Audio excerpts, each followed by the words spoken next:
अयोध्या, मथुरा और काशी, ये भारत की आत्मा से जुड़े तीन मान बिंदु। इन तीनों की मुक्ति के लिए भारत सदियों से आकांक्षी रहा, संघर्ष भी चलते रहे। अयोध्या में तो एक लंबा संघर्ष चला, अदालत में भी और अदालत के बाहर भी। 564 साल लगभग लग गए, तब जाके वो स्थिति बनी कि अगले वर्ष के आरंभ में जब सूर्य मकर राशि में प्रवेश कर जाएंगे तो 22 जनवरी को अयोध्या में जन्म स्थान पर भगवान राम का भव्य मंदिर और उसमें रामलला के नूतन विग्रह की प्राण प्रतिष्ठा। उसके बाद काशी का विषय था। काशी में विश्वेश्वर महादेव की मुक्ति का प्रश्न था और उस प्रश्न में श्रृंगार गौरी की पूजा के अधिकार को लेकर जो मुकदमा दायर हुआ, उस मुकदमे ने इतना विस्तार ले लिया कि वो पूरे मस्जिद परिसर में सर्वे का आदेश हुआ अदालत के जरिए। और सर्वे भी किससे? आर्कियोलॉजिकल सर्वे ऑफ इंडिया के जरिए, जो भारत की सबसे बड़ी मान्य एजेंसी है, संस्था है। अब उसकी रिपोर्ट, सर्वे हो चुका, बस रिपोर्ट पेश होनी है अदालत में। एक बड़ा पड़ाव पार कर लिया काशी के प्रश्न ने। और तीसरा स्थान था मथुरा। मथुरा में भी ये टीस भारत के मन में औरंगजेब के समय से थी, जब से केशवराय के मंदिर को ध्वस्त किया था औरंगजेब की सेना ने मथुरा में। भगवान कृष्ण के जन्म स्थान पर मस्जिद खड़ी कर दी गई, मंदिर को तोड़कर। तब से वो टीस थी। और उस टीस की परिस्थिति देखिए, भारत में किस ढंग की राजनीति थी कि 75 साल में एक भी प्रधानमंत्री नरेंद्र मोदी से पहले ना ये इच्छा किया, ना ये साहस किया कि कृष्ण की जन्मभूमि पर जाकर अपनी श्रद्धा निवेदित करे, पूजन अर्चन करे। पंडित जवाहरलाल नेहरू से लेके मनमोहन सिंह तक सबने कहा, ना बाबा, ना उधर नहीं जाना, कृष्ण जन्म स्थान नहीं जाएंगे, बाकी सब जगह जाएंगे, अन्य धर्मों के धार्मिक स्थलों पर जाएंगे, गाजे बाजे से जाएंगे, इबादत करेंगे, सजदा करेंगे, सब करेंगे, लेकिन कृष्ण जन्म स्थान नहीं। ये नरेंद्र मोदी थे जिन्होंने अभी कुछ दिन पहले कृष्ण जन्म स्थान पर जाने का फैसला किया, वहां भगवान का पूजन अर्चन किया। जब प्रधानमंत्री वहां गए तो एक इतिहास बना। और तब शायद किसी को ये उम्मीद नहीं होगी कि इस इतिहास के निर्माण के पीछे नियति का, समय के चक्र का, काल पुरुष का संकेत क्या है। वो संकेत समझ में आया जब कल इलाहाबाद हाईकोर्ट ने मथुरा से जुड़े 18 मामलों पर सुनवाई करते हुए हिंदू पक्ष की उस याचिका को स्वीकृत किया जिसमें कहा गया था कि भाई यहां सर्वे होना चाहिए, काशी की तरह का सर्वे, ताकि ये जो मस्जिद के भीतर जो आकृतियां हैं, तमाम प्रतीक चिन्ह हैं, वो सनातन के हैं, हिंदू धर्म से जुड़े हैं, उनकी वैज्ञानिक तौर पर पुष्टि हो सके, उनका प्रमाण लिखित तौर पर लिपिबद्ध होकर अदालत के सामने आ सके, ताकि इस मस्जिद की प्रकृति का भी निर्धारण हो सके। अदालत ने उसको स्वीकृति दी, हाईकोर्ट ने। उसके बाद मस्जिद कमेटी, शाही ईदगाह मस्जिद और मुस्लिम पक्षकार, चूंकि मुस्लिम पर्सनल लॉ बोर्ड ने भी उस पर नाराजगी जाहिर की, कहा हम ये गलत फैसला है, वो लोग आए हाई कोर्ट से आए सुप्रीम कोर्ट आज, और सुप्रीम कोर्ट में फिर वही मांग रखी गई कि साहब ये वर्शिप एक्ट के लागू हो जाने के बाद अब ये सर्वे क्यों कराया जा रहा है। हाई कोर्ट ने ये कानून के बाहर जाके फैसला किया है। सुप्रीम कोर्ट ने मथुरा के मामले में भी वही कहा जो काशी के मामले में कहा था। काशी के लिए जब सर्वे का आदेश हुआ था तब भी इंतजामिया कमेटी, मस्जिद इंतजामिया कमेटी यहां आई थी सुप्रीम कोर्ट, और कहा था साहब सर्वे रोकिए। सुप्रीम कोर्ट ने सर्वे नहीं रोका था, और यह भी कहा था कि वर्शिप एक्ट यानी पूजा स्थल कानून सर्वे पर रोक लगाने वाला कानून नहीं है। इसी आदेश के तहत, इसी व्यवस्था के तहत काशी में सर्वे हुआ, और वही लॉजिक, वही तर्क आज मथुरा के मामले में सुप्रीम कोर्ट के समक्ष आया, और सुप्रीम कोर्ट ने कहा कि हम हाई कोर्ट के आदेश पर रोक नहीं लगाएंगे। यानी अब आज जब हम और आप बात कर रहे हैं तो स्थिति यह है कि मथुरा में भी सर्वे होगा, निर्बाध होगा। अयोध्या में भी सबसे पहले सर्वे ही हुआ था, उसके बाद फिर द्रुत गति से चीजें आगे बढ़ी थी।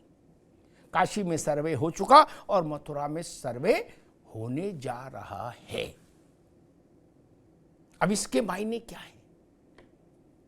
5 महीने के भीतर देश को नई लोकसभा चुननी है, चुनने की प्रक्रिया समाप्त कर देनी है, और इसी बीच में रामलला के मंदिर की प्राण प्रतिष्ठा, इसी बीच में काशी के सर्वे की रिपोर्ट सबमिट होगी अदालत में, और इसी बीच में कृष्ण जन्म स्थान पर सर्वे का काम शुरू होगा। हमारे साथियों ने एक रिपोर्ट तैयार की है, जरा इस रिपोर्ट को देखिए, फिर मेहमानों से परिचय कराएं और फिर बहस में चलें।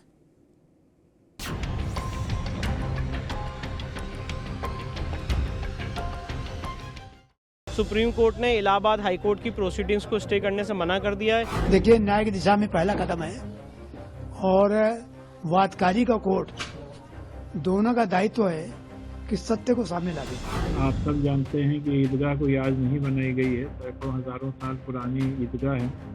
अयोध्या में बन रहे भव्य राम मंदिर और काशी में चल रही कवायद के बीच अब मथुरा के मुद्दे ने भी नई करवट ली है।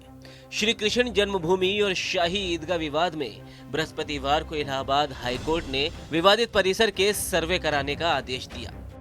देखिए, न्याय की दिशा में पहला कदम है, और वादकारी का कोर्ट दोनों का दायित्व है कि सत्य को सामने लावे।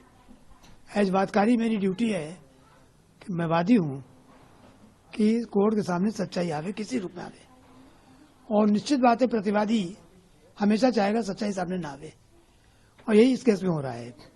मुस्लिम पक्ष जो प्रतिवादी हैं वो चाह रहे किसी रूप में सच्चाई सामने ना आने पावे, पुरजोर विरोध कर रहे हैं। हिंदू पक्ष की ओर से भी श्री कृष्ण विराजमान और 7 अन्य लोगों ने याचिका दाखिल करते हुए दावा किया था कि भगवान श्री कृष्ण का जन्म स्थल मस्जिद के नीचे है, और वहाँ कई सबूत और संकेत हैं जो स्थापित करते हैं कि यह मस्जिद एक हिंदू मंदिर था।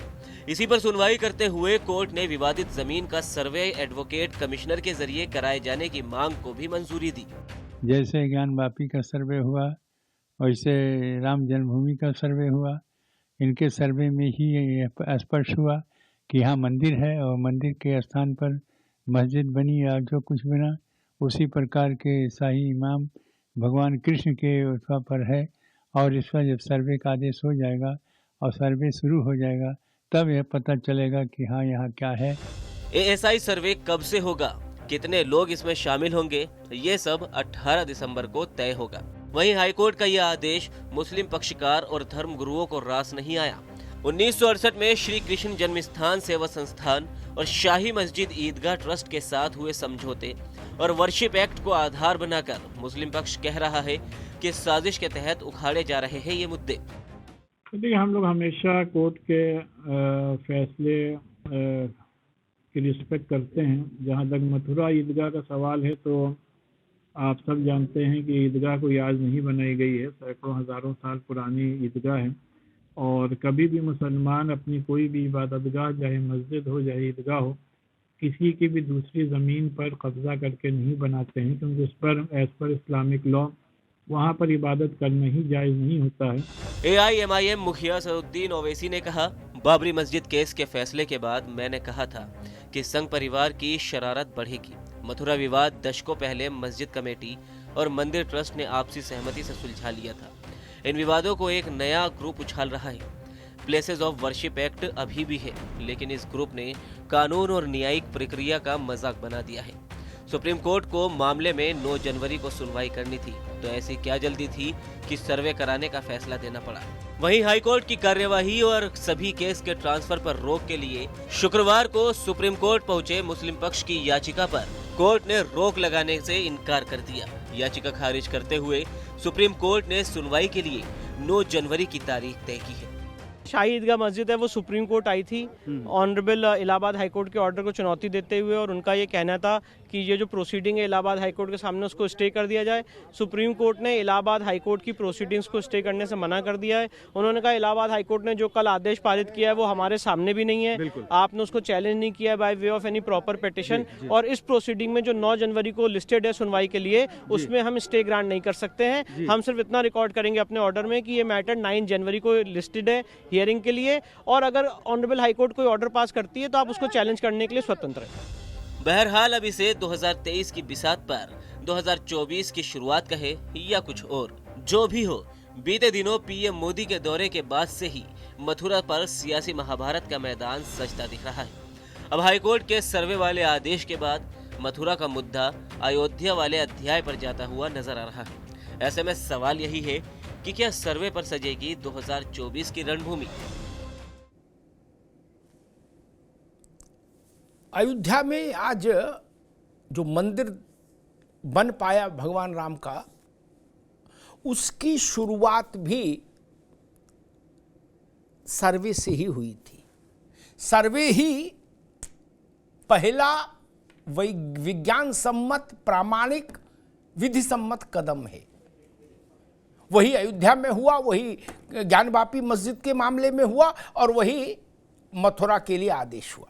सभी मेहमान जुड़ गए हैं, परिचय करा दें उनसे। आपका मनोज पंडित जी हैं, भारतीय जनता पार्टी के नेता, मनोज जी का स्वागत है। मुन्ना खान साहब हैं, कांग्रेस के नेता, मुन्ना खान साहब का स्वागत है। तलहा रशादी, प्रवक्ता, राष्ट्रीय उलामा काउंसिल, रशादी जी का स्वागत है। माँ यति चेतनानंद, हिंदू धर्म गुरु, माँ यति चेतनानंद जी का बहुत बहुत स्वागत। माँ यति चेतनानंद, आपसे बात शुरू करूंगा। अयोध्या में जब सर्वे हुआ, आर्कियोलॉजिकल सर्वे ऑफ इंडिया ने जब उस प्रामाणिक तौर पर कुछ साक्ष्य सामने रखे, तब से जो इस अयोध्या के केस ने गति पकड़ी, तो उसकी निर्णायक परिणति 2019 में हुई कि सैकड़ों साल का संघर्ष समाप्त हो गया। वैसी ही प्रक्रिया काशी के लिए हाई कोर्ट और सुप्रीम कोर्ट के दरवाजों से होती हुई तय हुई, जिसकी रिपोर्ट अब फाइल होनी है अदालत में। सर्वे हो चुका, और ये तीसरा स्थान था मथुरा, कृष्ण जन्म स्थान। इसमें शाही ईदगाह मस्जिद के आर्कियोलॉजिकल सर्वे ऑफ इंडिया के जरिए सर्वे कराए जाने का आदेश भी हो गया, और सुप्रीम कोर्ट ने उस पर रोक लगाने से इनकार भी कर दिया। तो क्या माना जाए कि अब 2024 काशी और मथुरा और अयोध्या तीनों की दृष्टि से सबसे महत्वपूर्ण वर्ष होने जा रहा है? देखिए अमिताभ जी, पॉलिटिकली तो अगर आप बात करें तो इसका प्रभाव निश्चित रूप से पड़ेगा, क्योंकि 100 करोड़ सनातनी देश का लगातार सतत संघर्ष कर रहा है, और ये एक स्वाभिमान का संघर्ष है। ये हमारे स्वाभिमान से जुड़ा हुआ प्रश्न रहा। काशी, मथुरा और अयोध्या 22 जनवरी को उद्घाटन होना है, वो आम जन के लिए, उसके द्वार रामलला के दर्शन के लिए खोल दिए जाएंगे। दूसरा, काशी विश्वनाथ में जब सर्वे का आदेश आया तो उस समय भी जिस तरीके का घटनाक्रम वहां हुआ, वहां जबरन रोका गया सर्वे को, हमला हुआ, ये सब दिखाता है कि आप हमें हमारे स्वाभिमान की लड़ाई न्यायिक प्रक्रिया के माध्यम से भी लड़ने नहीं देना चाहते थे। अब मथुरा में बिल्कुल वही बात हुई। मथुरा में भी सर्वे, अब वर्शिप एक्ट के लिए चिल्ला रहे हैं लगातार। आप ये कह रहे हैं कि वर्शिप एक्ट का उल्लंघन है, वर्शिप एक्ट का उल्लंघन है। तो क्या न्यायालय में बैठे हुए न्यायाधीश जो सुप्रीम कोर्ट में बैठे हुए हैं, वो न्यायाधीश आप लोगों से कम विद्वान है? क्या उन्होंने कानून नहीं पढ़ा है? या आप ये कहते हैं कि वो कानून की अवमानना कर कर आदेश पारित कर रहे हैं?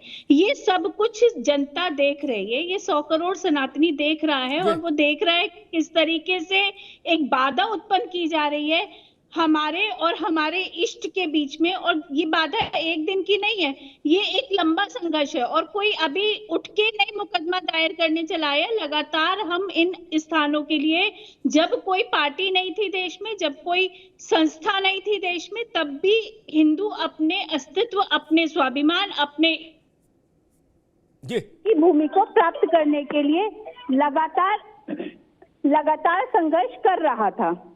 तो अमिताभ जी, निश्चित रूप से इसका प्रभाव पड़ेगा, और महत्वपूर्ण इसलिए रहेगा कि जब सर्वे की रिपोर्ट आएगी, अगर आप इसको सिर्फ आध्यात्मिक दृष्टिकोण से भी देखें तो महत्वपूर्ण इसलिए रहेगा क्योंकि जब सर्वे की रिपोर्ट आएगी तो दूध का दूध, पानी का पानी हो जाएगा। सांच को आंच नहीं होती है। हम तो निर्भय होकर संघर्ष कर रहे हैं। ठीक है, यदि मैं दोबारा में आते हैं आपके पास, बाकी मेहमानों को भी बहस में ले आऊं। रशादी साहब, ज्ञानवापी के लिए जब सर्वे का आदेश हुआ, उसके खिलाफ इंतजामिया कमेटी सुप्रीम कोर्ट आई थी, और मुझे स्मरण है तब भी यही तर्क दिया था कि साहब वर्शिप एक्ट लागू है, ये कैसा आदेश दे दिया, सर्वे कैसे हो सकता है वर्शिप एक्ट में। तब भारत की सबसे बड़ी अदालत ने कहा था कि वर्शिप एक्ट सर्वे में कहीं रोक नहीं लगा था, इसलिए उसने सर्वे को हरी झंडी दिखाई। सेम मसला मथुरा पर आया। अब की शाही ईदगाह मस्जिद आई, सुप्रीम कोर्ट बोली जी वर्शिप एक्ट है सर्वे। सुप्रीम कोर्ट ने उन्हीं तर्कों के आधार पर उस बात को भी खारिज कर दिया।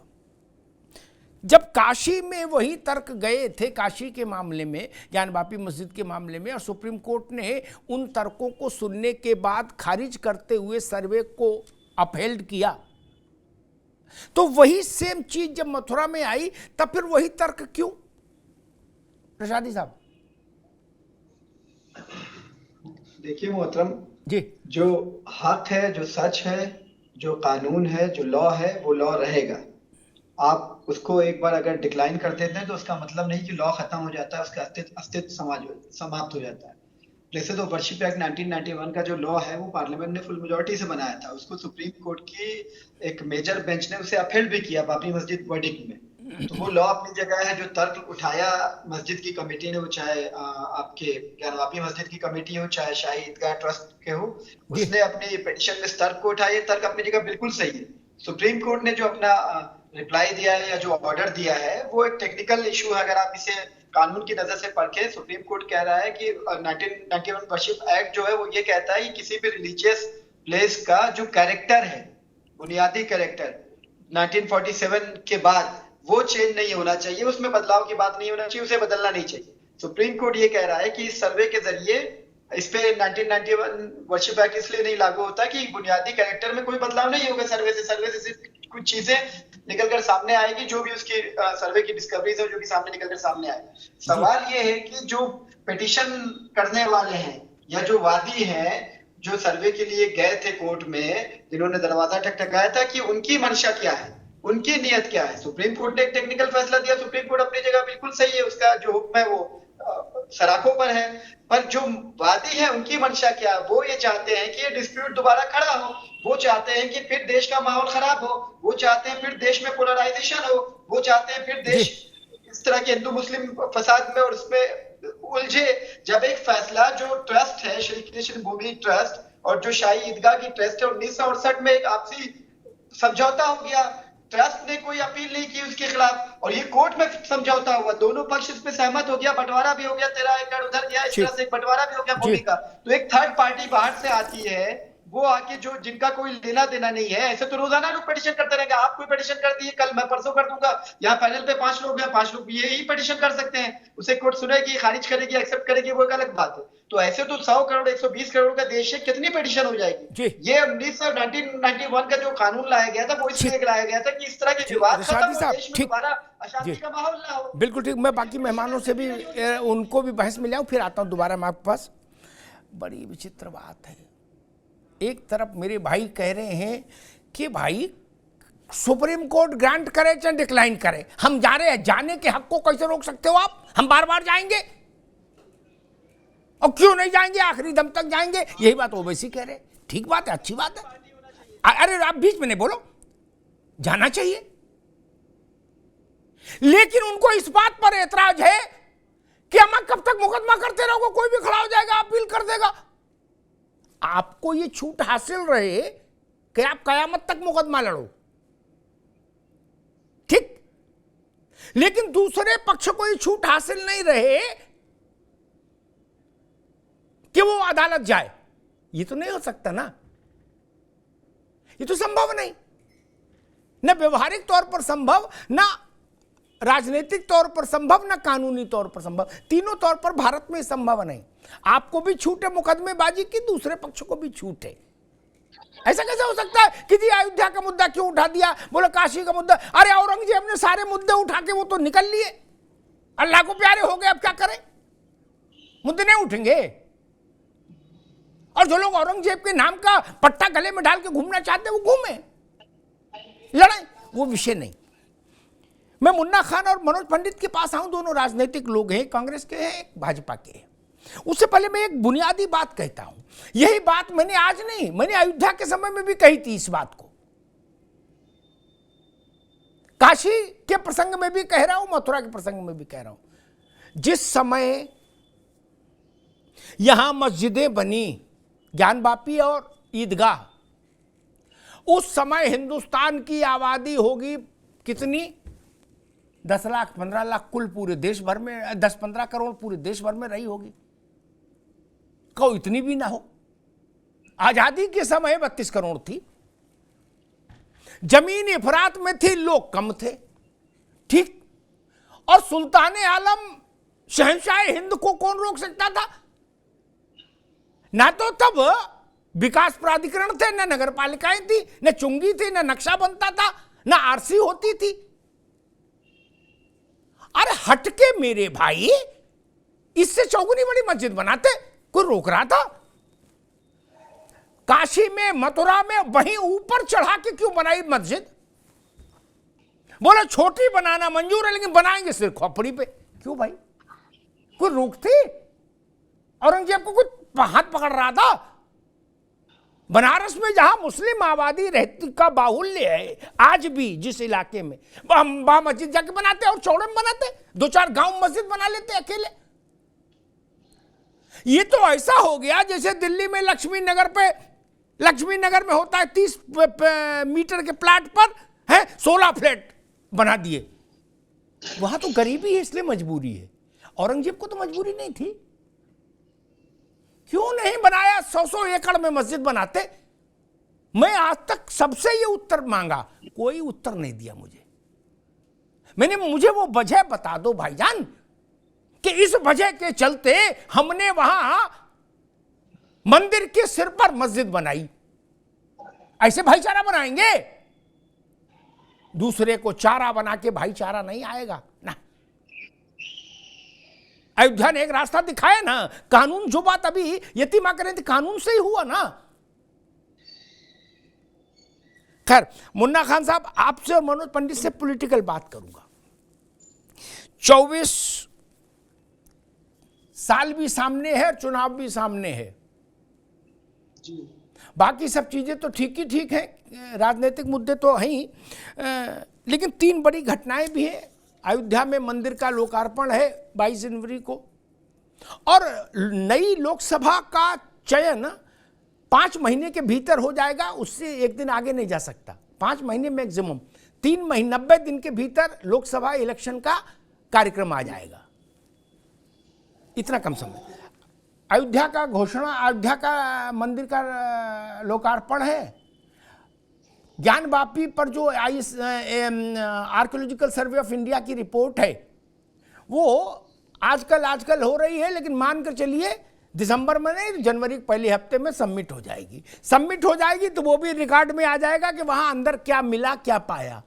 क्या जी, शंख मिला, घड़ियाल मिला, चक्र मिला, गदा मिला, धनुष मिला, क्या मिला, फूल मिला, बाण मिला, हाँ जो भी मिला वो आ जाएगा।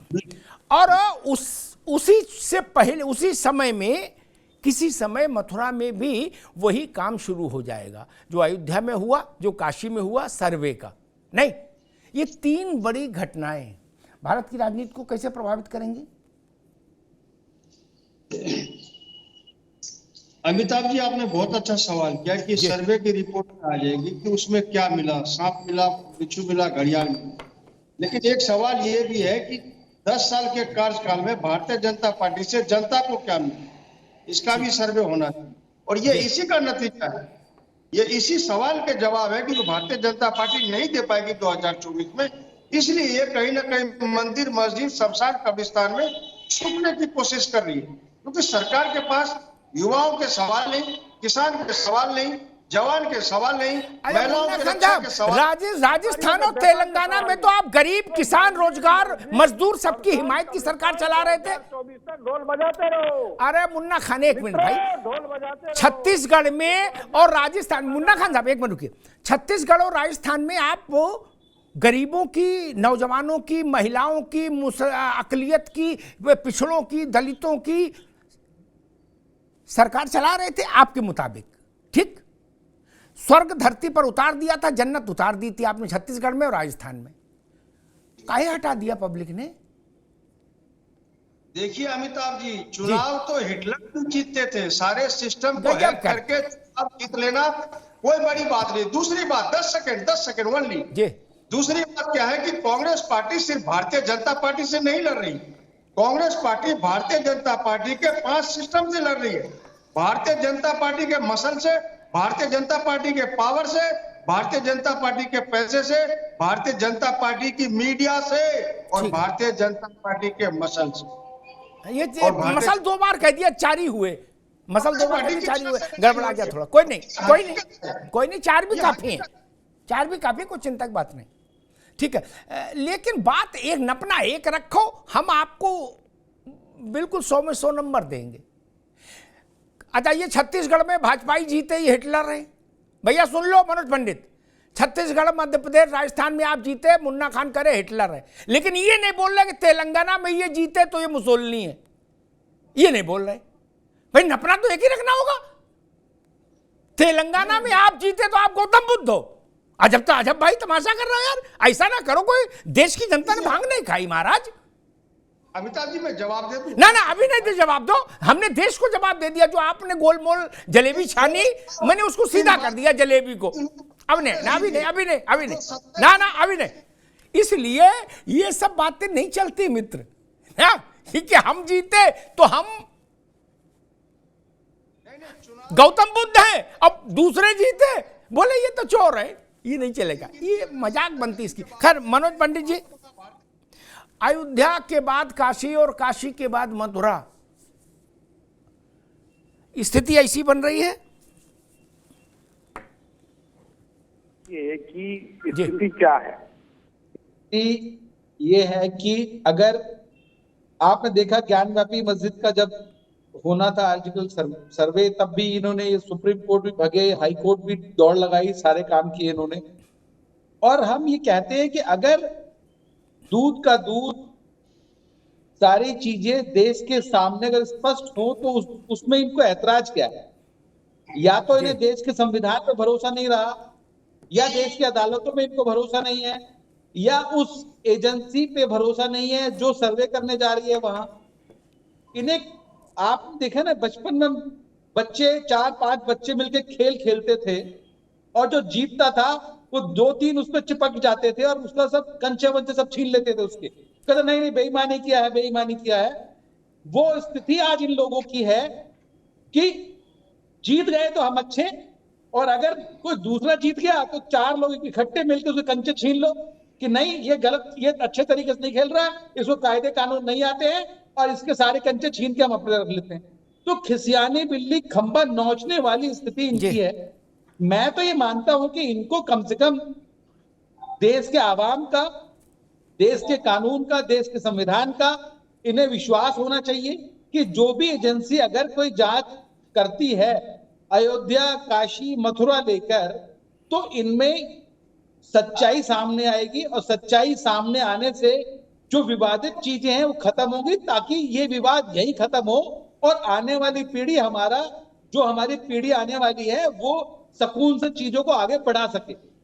आपने भी कहा कि जब देश आजाद हुआ तो देश की जनसंख्या थी 32 करोड़ और देश में जमीनों की कमी नहीं थी। अगर आपको बनाना ही था और आप देश के रहनुमा थे, चीजें थी, तो आप 100 एकड़ में बनाते, 50 एकड़ में बनाते, किसने रोका था? पर आपने वही क्यों बनाया जहां पर मंदिर थे? या क्योंकि बनाना तो था नहीं आपको मंदिरों को तोड़कर उन्हीं को मॉडिफाई करके और वो चीजें की आपने मूर्तियां उठा के आगरा में सीढ़ियों में चिनवा दी वो मूर्तियां। तो आपने जो दमन किया, जो आपने चीजें की, कहीं ना कहीं उसके लिए आपके जो पूर्वज हैं उन्होंने गलत किया। आज वो सच्चाई सामने आने वाली है तो आपको दर्द हो रहा है कि नहीं, ये नहीं आना चाहिए जी। और रही मुन्ना खान जी की बात कि ये तो गड़बड़ है, ईवीएम गड़बड़ है। अरे भाई, आप जीतते हो तो ईवीएम अच्छा हो जाता है, हम जीतते हो तो ईवीएम गड़बड़ हो जाता है। ये आप अपने गिरवान में झांक के नहीं देखते। ये बताएं आपके मुख्यमंत्री, बिल्कुल ठीक बात है, दोनों ठीक बात है, मनोज पंडित जी ठीक बात कही। मैं तो एक बात जानता हूं, मैं अपने मित्रों से कहता हूं, अगर मुन्ना खान नहीं, अगर ईवीएम बोल पाती होती तो कसम से कांग्रेस के लिए जाने क्या क्या बोलती। आपका तो सोमवार को उसको गले लगाते हो, मंगल को गलत बता देते हो, फिर बुध को गले लगा लेते हो, फिर बृहस्पति को उसको चोर बता देते हो। ऐसा ना करो, एक लाइन लो। खैर, आप अपने कर्मों पर तो ध्यान देते नहीं। जी, मायती चेतनानंद, मैं एक बात नहीं समझ पा रहा कि प्रैक्टिकल होके मैं सोचता हूं, हिंदू मुस्लिम छोड़ो, मान लीजिए कि मैं औरंगजेब हूं, भाई तोड़ दिया मंदिर, एक फेनेटिक सोच थी, तोड़ दिया, ठीक। लेकिन मस्जिद अगर बनानी है, अरे रुको महाराज, तो ज्यादा बेहतर जगह, अरे यार रुकिएगा, उनसे पूछ रहे, जब आपके पास आएगी तब आप बोलेंगे ना। ज्यादा बेहतर जगह वहां नहीं थी जहां सलीम चिश्ती का अकबर बनवा के गए थे मकबरा? नहीं, उनके लिए रहने का घर, दुकान, द्वार बनाया था फतेहपुर सीकरी। मुस्लिम आबादी भी थी, मीलों मील खाली था। नहीं, विश्व की सबसे बड़ी मस्जिद बना जाते आलमगीर, वहां खपड़ी पर कपार पर चढ़ के ये 2 BHK फ्लैट टाइप का क्यों बनाया? यतिमा जी, अमिताभ जी, देखिए, मैंने पहले ही कहा कि ये हमारे स्वाभिमान का संघर्ष है जो हम न्यायिक प्रक्रिया के माध्यम से लगातार लड़ रहे हैं और अपना रक्त भी हमने इसमें बहुत बहाया है। इसलिए बनाया गया अमिताभ जी, क्योंकि काशी, मथुरा और ये अयोध्या हमारे आध्यात्मिक ऊर्जा के केंद्र थे, हमारी आत्मा वहां विराजमान थी, क्योंकि योगेश्वर श्री कृष्ण, रामलला और काशी विश्वनाथ, आदि विश्वेश्वर जहां विराजमान है, वो हमारी आत्मा में बसते हैं। और उस आत्मा को क्षीण करना था, उस आत्मा को गुलाम बनाना था। हम अपना मस्तक गर्व से ऊंचा कर ना जी सके, सनातनी कभी ये सम्मान पूर्वक ना कह सके कि ये हमारी आध्यात्मिक नगरी है, क्योंकि जिस दिन भी हम ये कहने जाते तो हमें हमेशा ये सुनने को मिलता कि अरे वहां जहां बाबर ने अपनी मस्जिद निर्माण करवा दी, अरे वहां जहां औरंगजेब ने कृष्ण की मूर्ति को ले जाकर आगरा में चिनवा दिया, अरे वहां जहां सोमनाथ से शिवलिंग तोड़ा गया और उखाड़ कर ले जाया गया और अफगानिस्तान में मस्जिद की सीढ़ियों में चिनवा दिया गया। जिनके इष्ट के साथ ये किया गया हो, वो एक धर्म, उस धर्म को मानने वाले, उसके अनुयायी सम्मान पूर्वक तब तक नहीं जी सकते अमिताभ जी, जब तक वो अपने सम्मान के लिए संघर्ष कर उस सम्मान को दोबारा प्राप्त कर ले। और वो हम पर हमें मानसिक रूप से गुलाम बनाने के लिए ठीक बात, इन्हीं 3 जगहों को चुना गया। ठीक। तलहा रशीदी साहब, आपसे मेरा प्रश्न कि अगर कोई ये कहे कि जैसा औरंगजेब ने किया हम वैसा ही करना चाहते हैं काशी में और मथुरा में, तो आपकी आपत्ति बनती है कि भाई ऐसा नहीं करना चाहिए, ठीक। लेकिन अगर अदालत के जरिए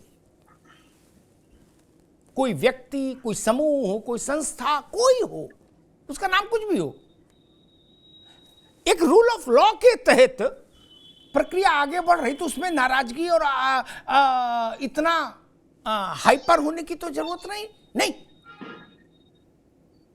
ये अदालतें बनी ही इसलिए है। जी अमिताभ जी, मैं आपका सबसे पहले उस बात का जवाब देना चाहूंगा जो आपने औरंगजेब के बारे में सवाल किया था, मनोज पंडित जी ने भी किया और आपने कहा कभी किसी ने जवाब नहीं दिया। मैं सबसे पहले आपको स्पष्ट रूप से बता दूं कि अगर आप औरंगजेब को मुसलमान मानते हैं और अगर औरंगजेब मुसलमान थे हकीकत में, तो कोई भी मुसलमान जो थोड़ा सा भी दीन धर्म जानता होगा, जिसके अंदर थोड़ा सा भी ईमान होगा, नमाज रोजा और शरीयत जानता होगा, तो वो जानता है कि किसी भी ऐसी जमीन जो किसी से कब्जा की गई हो, किसी से जबरदस्ती छीनी की गई हो, किसी को किसी भी प्रलोभन से ली गई हो, वो अगर ईमानदारी से खरीदी नहीं गई है, वो जमीन उसकी ओनरशिप का राइट नहीं है उस पर, तो वहां पे मस्जिद वो बना ही नहीं सकता। और अगर वो मस्जिद जबरदस्ती जबरन बना भी देता है, कोई ढांचा खड़ा भी कर देता हो, तो उस मस्जिद में नमाज जायज नहीं होगी। आप कितनी भी नमाज पढ़ डाले, नमाज शरन जायज नहीं होगी। तो जो जैसा कि आप कह रहे हैं कि जो इस देश का बादशाह था, जहां हाथ रखता वो जमीन उसकी हो सकती थी, सब कुछ थी, उसको इतना सा छोटा सा मसला दीन का धर्म का नहीं पता होगा, जबकि आप उसे फैनेटिक कह रहे हैं इसी शो पे। शादी साहब, आप बात ही नहीं समझे ना, आप गलत जवाब दे रहे हैं ना। अभी रुकिए, आप बात नहीं समझ पाए। मैंने कहा उस 2 एकड़ की जमीन में मस्जिद बनाने की क्या जरूरत थी? आप फतेहपुर सीकरी में पूरा शहर बसा सकते हो, मस्जिद के लिए जमीन नहीं थी। मैं मस्जिद आपके कहने से बनाऊंगा, मेरा मन जहां चाहूंगा। ये बात तो ठीक है, फिर आपके मन का हुआ, अयोध्या में देश के मन का हो गया तो क्या तकलीफ है भाई? ठीक है रशियादी साहब, औरंगजेब के मन का हुआ जब औरंगजेब थे, अब देश के मन का हो रहा है अयोध्या में। प्रसन्नता व्यक्त करिए, आप देश के नागरिक हैं, आपका औरंगजेब से क्या लेना देना? बात पूरी हो जाने थे। दूसरी बात ये कि बाबरी मस्जिद के वर्डिक्ट में आप देखिए, आप लगातार बार कह रहे हैं कि मंदिर तोड़कर मस्जिद बनाई गई, आप कह रहे हैं कानून और सुप्रीम कोर्ट की दुहाई दे रहे हैं। तो सुप्रीम कोर्ट का फैसला आप बाबरी मस्जिद के उसमें पढ़ लीजिए। सुप्रीम कोर्ट स्पष्ट तौर पर कह रहा है कि इस बात का कहीं कोई सबूत और प्रमाण नहीं मिलता कि वहां पर मंदिर तोड़कर मस्जिद बनाई गई।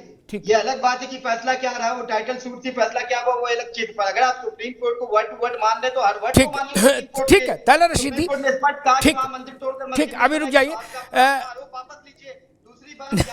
ये अजब हाल है भाई। अर्ध सत्य अनुकूल सत्य, ये चीजें खराब हैं।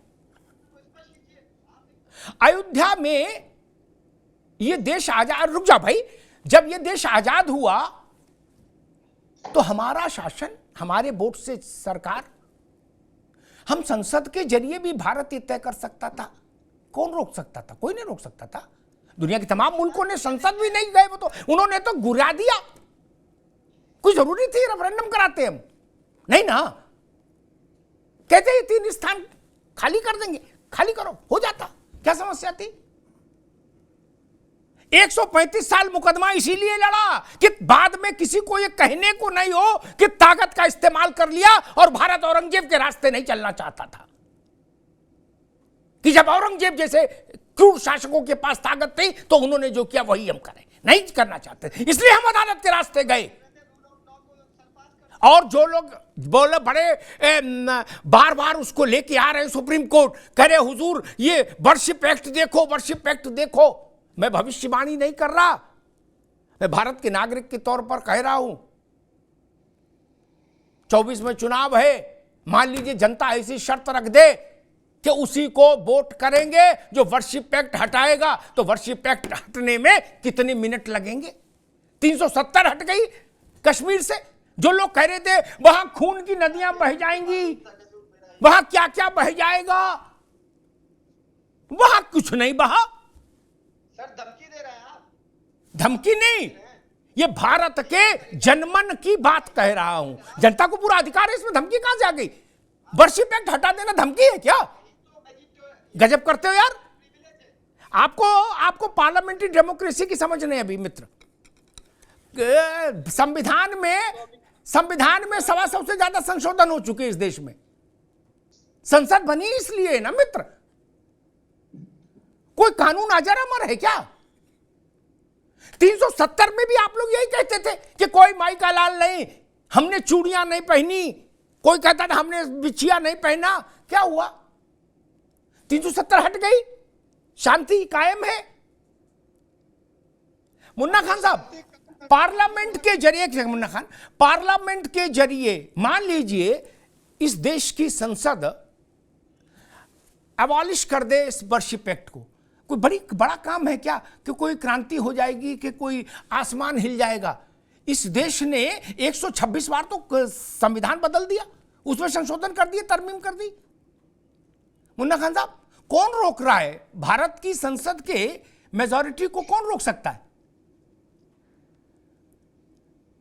मुन्ना खान साहब। अमिताभ जी, कोई भी दल के नेता या किसी दल के प्रवक्ता ने यह नहीं कहा कि जो सरकार के फैसले हैं उस पर हम विरोध करें।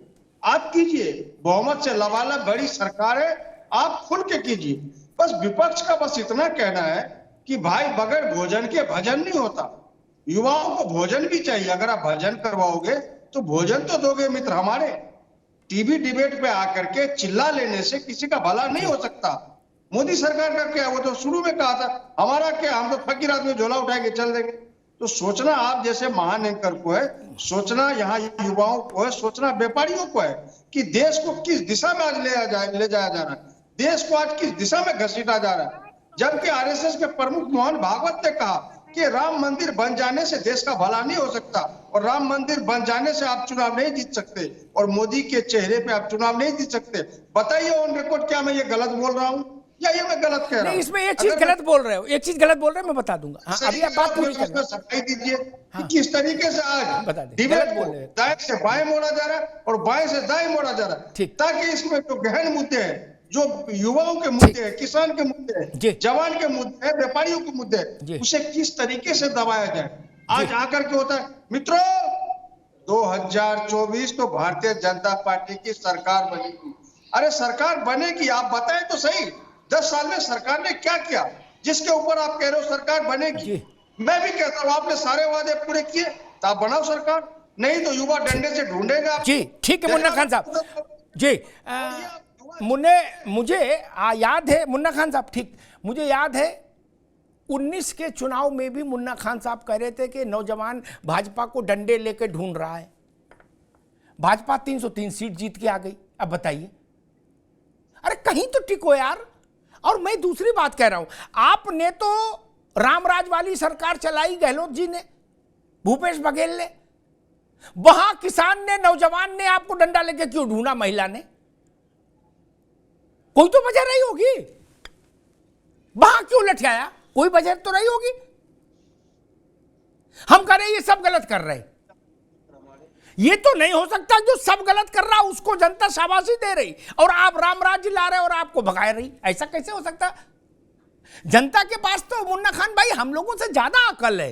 नहीं, इसी जनता ने जवाहरलाल नेहरू को प्रधानमंत्री बनाया, इंदिरा गांधी को भी इसी ने बनाया, राजीव गांधी को भी इसी ने बनाया और नरेंद्र मोदी को भी इसी ने बनाया, है ना? इसलिए आपको मोदी अच्छे नहीं लग रहे, इससे कोई मसला हल नहीं होता। तो ईवीएम ने बनाया मित्र हमारे, ठीक नहीं, तब फिर कोई ये कहेंगे कि जवाहरलाल को मतपेटियों ने बनाया, इंदिरा गांधी को मतपेटियों ने बनाया, इस सब बात को मतलब नहीं। खैर मनोज पंडित जी, मसला फिर वहीं आके खड़ा हो गया। बार बार कहा जाता है इस देश में कुछ ऐसे कानून थे जिनके बारे में चर्चा तक कर दो तो बीपी बढ़ जाता था पार्लियामेंट में या सेमिनार्स में। 370 बोले ना, उधर देखना नहीं, बोलना नहीं। क्या? क्यों? बोले नदियां बह जाएंगी। बोले किसकी? बोले खून की। क्या? भारत की संसद ने उसको यूं हटाया और किनारे किया। कहीं नदियां नहीं बही, ठंडी हवा आ रही है चिनार के पेड़ों से। नरसिंह राव जी लाए थे वर्शिप एक्ट, भारत की संसद ने उस वक्त मंजूर किया। कल कोई संसद आ सकती जो उसको हटा दे, कोई आसमान गिर जाएगा क्या? मनोज पंडित जी, आपकी स्थिति क्या है जी? आप ये देखिए कि नीयत और नीति स्पष्ट नहीं होती व्यक्ति की, जब रास्ता स्पष्ट नहीं होता, रास्ता सीधा दिखता नहीं है लोगों को, तो वो इधर उधर जाते हैं। आज कांग्रेस की स्थिति ये है, 130 साल पुरानी कांग्रेस पार्टी आज वो हाशिए पर आगे खड़ी हो गई है। वो ये नहीं देखती कि हमें करना क्या है, वो सिर्फ ये देखते हैं कि अरे चीजें खराब हो गई। आप ये देखिए कि राजस्थान में इनकी सरकार थी, छत्तीसगढ़ में इनकी सरकार थी, हम तो नहीं थे वहां पर। अगर इन्होंने जनता के लिए इतना अच्छा काम किया होता तो जनता चुन के इनको बुलाती, दोबारा जीत के आते ये। और जब देश के प्रधानमंत्री ने संसद चलने से पहले एक अपील की कि आप व्यक्ति को गालियां देना बंद कीजिए, व्यक्तिगत होना बंद कीजिए, आप देश हित की बात कीजिए। जब जनता के हित की बात करेंगे तो जनता जरूर आपकी तरफ सोचेगी। और कोई व्यक्ति अपने विपक्ष को ये सब सलाह नहीं देता। अमिताभ जी, जनता के मन में जगह बनाने के लिए आपको संघर्ष करना पड़ता है, आपको चीजें करनी पड़ती है, तब लोगों के मन में जगह बनती है। आज पूरे देश में मोदी का डंका ऐसे ही नहीं बज रहा है, उसके लिए उन्होंने चीजें की है, उसके लिए उन्होंने काम किया है। महंगाई से, बेरोजगारी से, 370 की बात आप कर रहे हैं, सरकार देखना नहीं पसंद करती। दिल में नहीं, जिस महिला दिल में बनी है वो महिला पैसा के डर से एसडीएम आप बोल देते हैं कि इनकी चीजें बोला गया इनको कि कहता तो आपने जनता के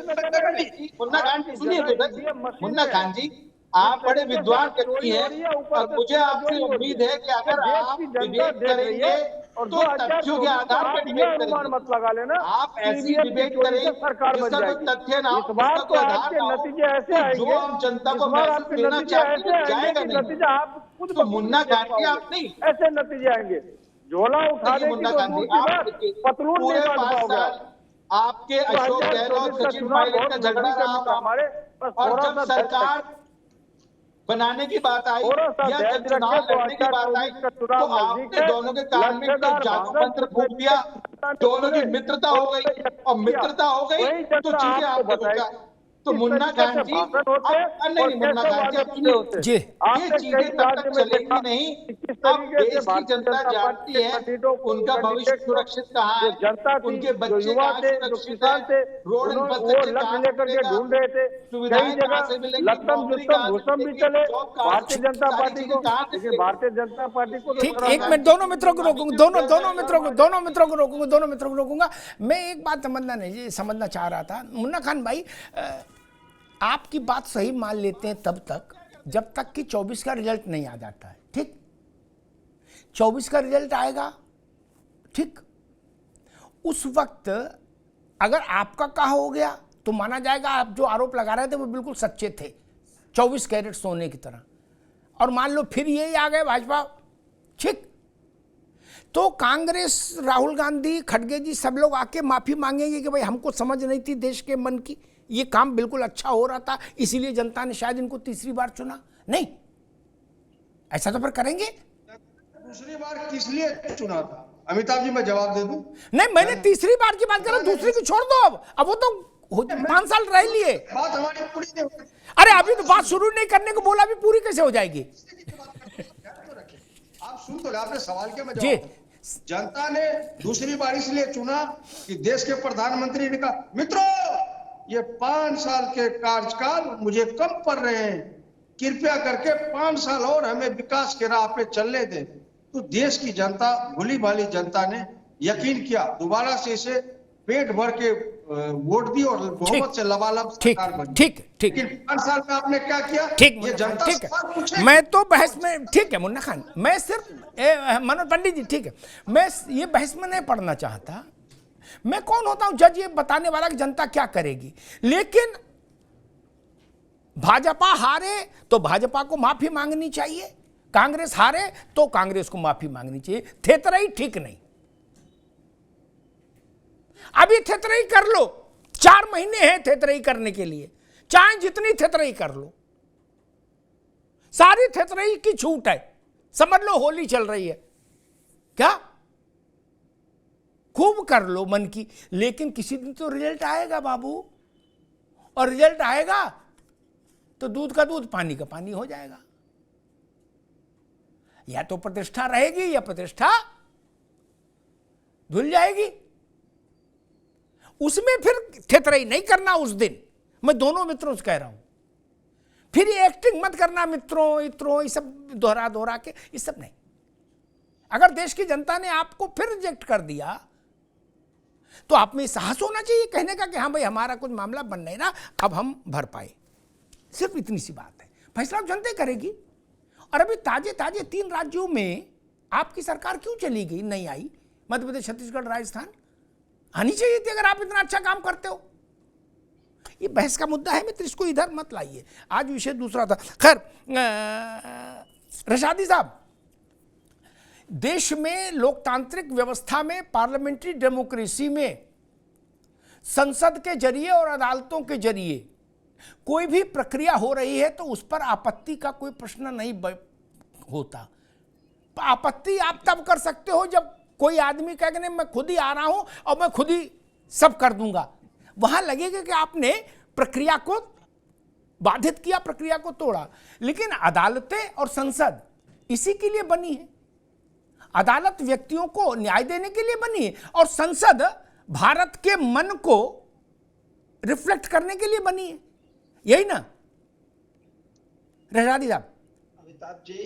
अमिताभ जी, आपका जो सवाल है वो अपने आप में ही गलत है। संसद से बने हुए बहुत से कानून जन आंदोलन के बाद वापस लिए गए। साझे मिसाल उसकी किसान आंदोलन था, जो किसान के 3 कानून आए थे। ये आपका कहना कि संसद से कुछ बना हुआ है तो इस पे आपत्ति करना गलत है। ये अलोकतांत्रिक है, बल्कि लोकतंत्र के मूल्यों के खिलाफ। पहली बात, वरना तो विपक्ष को आपने विपक्ष, इसका मतलब कि ये ऑटोक्रेटिक डेमोक्रेसी है जहाँ विपक्ष की कोई वो ही नहीं है, विपक्ष विरोधी नहीं कर सकते, क्योंकि आप बहुमत में, आपको वोट मिल गया, आप मेजोरिटी में है पार्लियामेंट में, जो आप बनाए वो सही है। आपके कहने का मतलब ये हो गया। दूसरी बात, कोर्ट का भी एक प्रोसेस है। आपके कोई सीजीएम कोर्ट में कोई आपका फैसला होता है तो आप अपील करते हैं उसके खिलाफ, बीजे क्या फैसला जाता है हाईकोर्ट जाता है, हाईकोर्ट से खारिज की है। सुप्रीम कोर्ट में भी उनकी बात है। देवी जी बात पूरी करने दें। सुप्रीम कोर्ट के जस्टिस ने भी कहा कि supreme court is supreme but not infallible. तो ये कहना कि सुप्रीम कोर्ट भी गलत नहीं हो सकता, ये सुप्रीम कोर्ट के जस्टिस इस बात को कह रहे हैं कि नहीं ऐसा नहीं हो सकता। उसके बाद अगर आप कानून के पालन की बात कर रहे हैं, मैं भी तो यही कह रहा हूं कि 1991 प्लेसेस ऑफ वर्शिप एक्ट अभी पार्लियामेंट ने इसे विथड्रॉ नहीं किया, खत्म नहीं किया। जिस दिन खत्म करेगा उस दिन हम उसका नाम नहीं लेंगे। आज की तारीख में वो एक कानून जिसे सुप्रीम कोर्ट की मेजर बेंच विधेयक भी कर रही है, वो कानून अस्तित्व में है, उसका पालन करवाइए। एक बार आप भी कहिए कि उस कानून का पालन होना चाहिए। रशादी साहब ठीक, अभी रुक जाइए आगे आपकी बात। एक बेसिक चीज समझना नहीं चाहते हैं रशादी। बेसिक चीज ये, रशादी कोई मसला लेके कोर्ट में गए और चाहे यतीमा गई और चाहे मैं जाऊं, वो किसी कानून के द्वारा बाधित होगा वो विषय, तो अदालत हमको रिजेक्ट कर देगी, कहेगी नहीं भाई ये नहीं कर सकते, ये तो कानून के खिलाफ है। अगर अदालत हमको सुन रही है, हमारे आवेदन पर निर्णय दे रही है, तो फिर ये तर्क तो थेथराई हो गया जो दे रहे हो, ये नहीं चलेगा। एक, अरे आपने अब अवसर नहीं दूंगा, अब अवसर नहीं, बोल लिया अब नहीं। दूसरी चीज जो रशादी नहीं समझ पाए वो ये, वो कह रहे थे कि वर्शिप एक्ट अजर अमर अविनाशी है। मैं उनको यही समझा रहा था कि मेरे भाई, हमने 126 बार तो संविधान में संशोधन कर दिया, ये वर्शिप एक्ट क्या लाया? बाद में वो मेरी बात पर ही आ गए कि हाँ जनता की इच्छा से कानून बदले हैं, वापस लिए। वही तो मैं कह रहा हूं, कल कोई ऐसी सरकार संसद आ सकती है जो इसको कूड़े के ढेर में डाल देगी, टोकरी में, तब क्या दिक्कत है? तब क्या रोक लोगे? नहीं ना, बस वही बात कह रहे थे, इसके अतिरिक्त कुछ नहीं कह रहे थे। संसद को कानून हटाने का, बनाने का सार्वभौमिक अधिकार हासिल है, उसको, उसके लिए किसी की अनुमति, किसी वर्ग की अनुमति की आवश्यकता नहीं। भारत की जनता 5 साल में एक बार वोट देती है, उसके ही मैंडेट पर देश में सरकार बनती है और सरकार चलती है, और जो सरकार होती है, जो बहुमत पार्लियामेंट का तय करता है, मान्य होता है। 370 बहुमत से हटी ना, किसी के मन से तो नहीं हट सकती, और ना किसी के मन से रुक सकती है कि फारूक अब्दुल्ला ने कहा था खून की नदियां बह जाएंगी, बोले इसलिए डर जाओ। नहीं डरते, हटा दी, 35 से भी हट जाएगी, अभी क्या दिक्कत है? भारत की संसद कर रही है। ऐसा तो नहीं कि कोई अपने जेब से पर्चा निकाल के की दे रहा है। तो सिर झुकाओ, अदालत से फैसला आ रहा है, संसद से फैसला आ रहा है, उस पर तो सर झुकाओ भाई मेरे।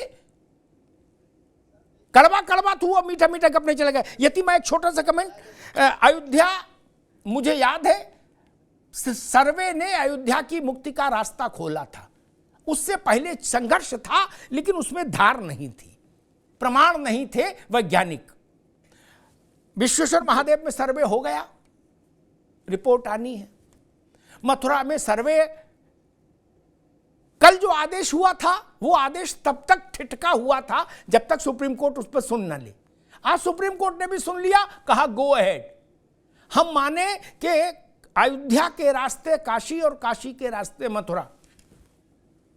जी जी अमिताभ जी, बिल्कुल न्यायिक प्रक्रिया है और न्यायिक प्रक्रिया में सर्वे हो जाना चाहिए। सर्वे से भूमि की नौयत तय हो जाएगी और वहां जो कुछ मिलेगा वो सबके सामने होगा, ऑन रिकॉर्ड, कोर्ट में ऑन रिकॉर्ड रखा जाएगा। उसको आम पब्लिक भी पढ़ सकती है, तो उसमें कुछ भी छुपाव नहीं होगा। और निश्चित रूप से सर्वे के माध्यम से ही काशी और मथुरा का जो रास्ता है वो बुलंद होगा, वो मार्ग बुलंद होगा और फिर हम आदि विश्वेश्वर की पूजा कर पाएंगे और मथुरा में योगेश्वर श्री कृष्ण की पूजा का रास्ता प्रशस्त होगा। वही आधार बनने वाला है, सर्वे ही आधार बनने वाला है। बिना सर्वे के पता ही नहीं चल सकता कि वास्तव में इस पृथ्वी की, इस भूमि की जहां पर मस्जिद का निर्माण जबरन कर दिया गया, वास्तविक नौयत क्या है और यहाँ क्या था। जी ठीक है दीमा, कुछ बेसिक चीजें होती हैं जिन पर बहस नहीं होनी चाहिए। जैसे बाबर पहले पैदा हुआ या राम पहले अवतरित आए। अयोध्या राम से जानी जाएगी कि बाबर से, काशी महादेव से जानी जाएगी कि औरंगजेब से, मथुरा कृष्ण से जानी जाएगी कि औरंगजेब से। अरे हजारों औरंगजेब आए और चले गए, इतिहास के कूड़ेदान में पड़े हैं हजारों औरंगजेब जैसे लोग। इलजी आए, खिलजी आए, एवक आए, टेवक आए, कहां है? अपने समय में तो वो भी जिले इलाही थे। नादिर शाह कहां है? मुगलों के वंशज, भारत पर राज किया, ठीक है, लेकिन आज क्या है? आज तो रिक्शा चला रहे, चाय बेच रहे। ये काल का प्रवाह है मित्र, काल चक्र है। भारत जैसा सहिष्णु देश कहां मिलेगा जिसने अदालत का रास्ता स्वीकार किया, जिसने कानून का रास्ता स्वीकार किया अयोध्या के लिए, काशी के लिए और मथुरा के लिए। अब उस पर भी आपत्ति है कि अदालत का रास्ता क्यों स्वीकार कर लिया?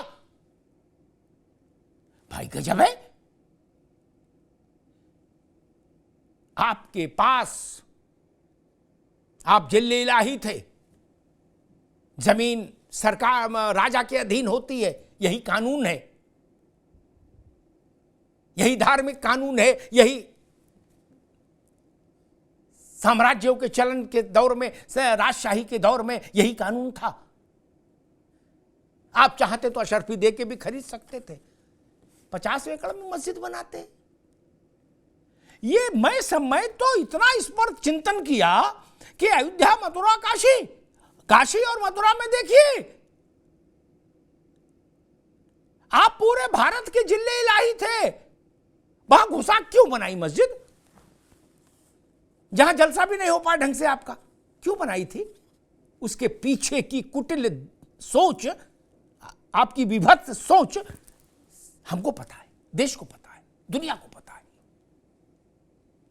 आप भारत की छाती के मस्तक पर पांव रखना चाहते थे, आप भारत की आत्मा को रौंदना चाहते थे। भारत की आत्मा तो अजर अमर अविनाशी है मित्र, अजर अमर अविनाशी। यानी कितनी सभ्यताएं थी दुनिया में, मिट गई, खत्म हो गई।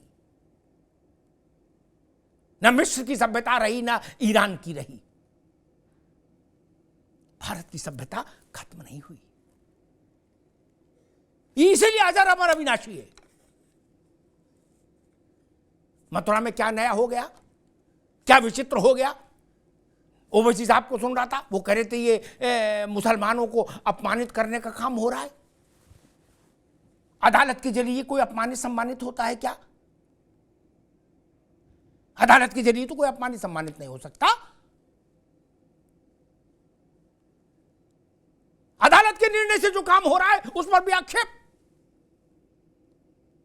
उस समय की सरकार ने, नरसिंह राव की सरकार के समय जो संसद थी उसका विजडम रहा होगा कि वर्शिप एक्ट लागू किया जाए।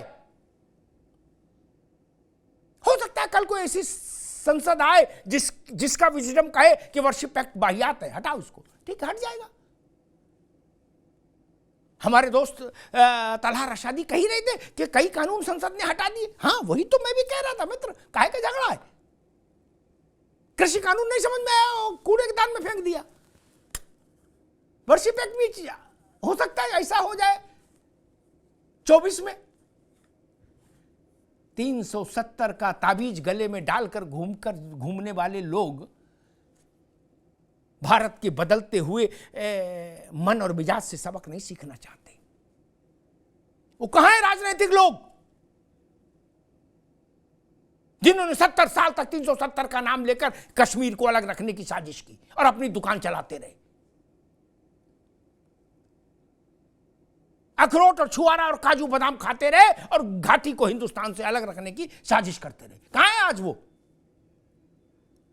4 आदमी नहीं खड़े उनके साथ कश्मीर में। ये स्थिति है। अब वो कहते थे 370 में आग लग जाएगी पूरे देश में, कहीं फुलझड़ी नहीं जली। बदल गया है देश, क्यों नहीं मानते हो भाई? ना अड़ेंगे, लड़ेंगे, खटोला यहीं बिछाएंगे। अब नहीं बिछता खटोला। भारत का मन बदल गया। और दूसरी बात मैं कांग्रेस के अपने मुन्ना खान भाई से कहूंगा, मेरे लिए ना इन मनोज पंडित की बात कही अंतिम सत्य, ना कांग्रेस की। मैं तो जनता का आदेश देखूंगा। मध्य प्रदेश में, छत्तीसगढ़ में, राजस्थान ने जनता ने भाजपा के माथे रोली तिलक लगाया। वहां भाजपा की बात जनता को अच्छी लगी, फैसला ये। तेलंगाना में कांग्रेस की बात अच्छी लगी तो कांग्रेस को रोली तिलक लगा दिया। 2 लोकसभा चुनाव कांग्रेस लगातार हारी है, ये सच है। इसका मतलब भारत की जनता कांग्रेस को स्वीकार नहीं कर रही। 303 सीट देके जब सरकार में है कोई पार्टी, तो उस पर आप कह रहे हो कि सब लोग डंडा लेके इनको ढूंढ रहे हैं। अरे डंडा लेके ढूंढ रहे होते तो ये छत्तीसगढ़, मध्य प्रदेश, राजस्थान, ये जापान में था क्या? अरे आप ही पहुंच जाते डंडा लेके। हम तो करे मुन्ना खान भाई, आप ही इनके 2-4 सोटा मार लगाते। आप भी नहीं गए, मारे डर के।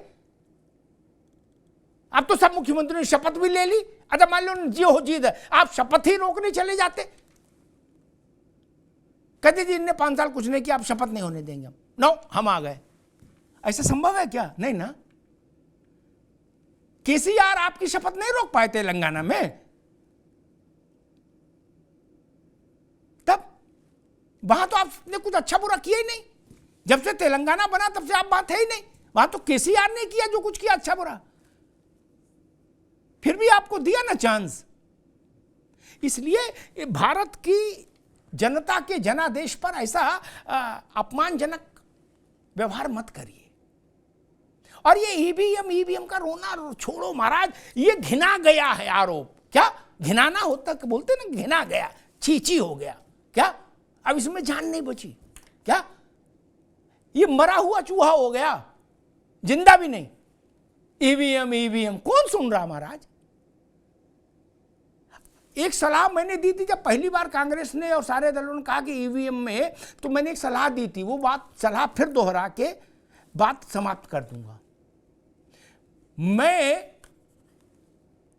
कांग्रेस की बात में वजन तब मानता अगर वो तेलंगाना जीतने के बाद, मनोज पंडित जी, मुन्ना खान साहब दोनों का ध्यान चाहूंगा, अगर तेलंगाना जीतने के बाद खड़गे जी कहते कि ये अपवित्र ईवीएम से निकली जीत है, हम लोग तेलंगाना में विपक्ष में बैठेंगे, तो मैं मान लेता ईमानदार आदमी है, सही बात बोलते हैं। आप चुंगी की पार्षदी नहीं छोड़ रहे हो महाराज कहीं क्या? अगर जीत गए गलती से, और करे ईवीएम गलत है। अरे छोड़ दो ना, 44 हैं 40 हैं जितने भी हैं लोकसभा में, इस्तीफा दे दो, चलो 6 महीने पहले दे दो इस्तीफा, वो भी नहीं दोगे। अच्छा चलो यही घोषणा कर दो कि अगला चुनाव नहीं लड़ेंगे, ईवीएम से होगा तो नहीं लड़ेंगे। नहीं, गांधी जी की पार्टी है, इतना बड़ा आदमी महात्मा गांधी, असहयोग आंदोलन, जो चीज सही नहीं है उसके खिलाफ खड़े हो जाते थे। आप ईवीएम के खिलाफ भी नहीं खड़े हो और ईवीएम से गठबंधन भी किए हो।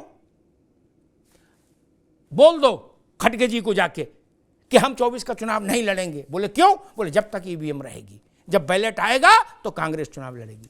बोल दीजिए, हम कम से कम मुन्ना खान को बुलाएंगे स्टूडियो और माला पहनाएंगे कि आप आदमी पायदार हैं, क्या आपका मयार है। बाकी गाल बजाना है, थेतरई है, इससे कुछ होना नहीं। धन्यवाद।